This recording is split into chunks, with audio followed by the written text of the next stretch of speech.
A song that everyone everywhere knows and loves. No. Not again. Soarin to tower. We are ready for takeoff. When Frozen came out in 2013. 2013. Wow. Anyway, when Frozen came out in 2013, it made over $1.2 billion. It was the highest grossing animated film and the 5th highest grossing film ever at the time. Obviously, Disney wanted to capitalize on this as much as they possibly could. That's why we got a short, and another short, and a sequel, and they just announced 2 more sequels, so the Frozen train is unstoppable. But before they did any of that, they first took the film into the theme parks. This isn't uncommon. When a new Disney movie comes out, the main characters usually have a meet and greet somewhere in the parks for a little bit to promote it. But the juggernaut that was Frozen didn't get a few characters. It got Frozen Summer Fun, also known as the hostile takeover of Hollywood studios by the Ice Queen. From July to September of 2014, you couldn't take 2 steps in any direction without being hit over the face with Frozen. From the moment you walk in, you might get to see the Frozen Royal Welcome Parade making its way down Hollywood Boulevard. That parade ended with a sing-along of the one song. You know the one. When the parade wasn't going on, Olaf would take to the stage for his summer cool down, where he would dance and sing his song. You know the one.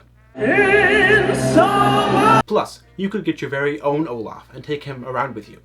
This was the same thing as the Duffy cutout you could bring to all the countries in Epcot, but with Olaf. Wandering back to the Premier Theater in Streets of America, you could watch, for the first time in forever, a Frozen sing-along celebration that retold the story of the movie and sang excerpts of the songs. You know the ones. It did, however, prove that Disney trusted its audience a little too much sometimes. See, winter's a good time to stay in and cuddle, but put me in summer and I'll be a puddle! What is wrong with you? Yeah.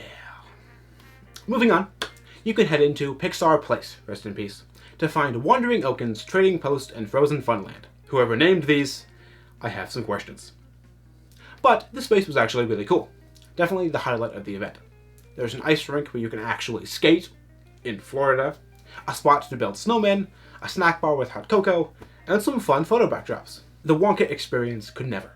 Is that joke gonna make this video out of date in like 2 minutes? There was an immersive Willy Wonka experience that was a letdown.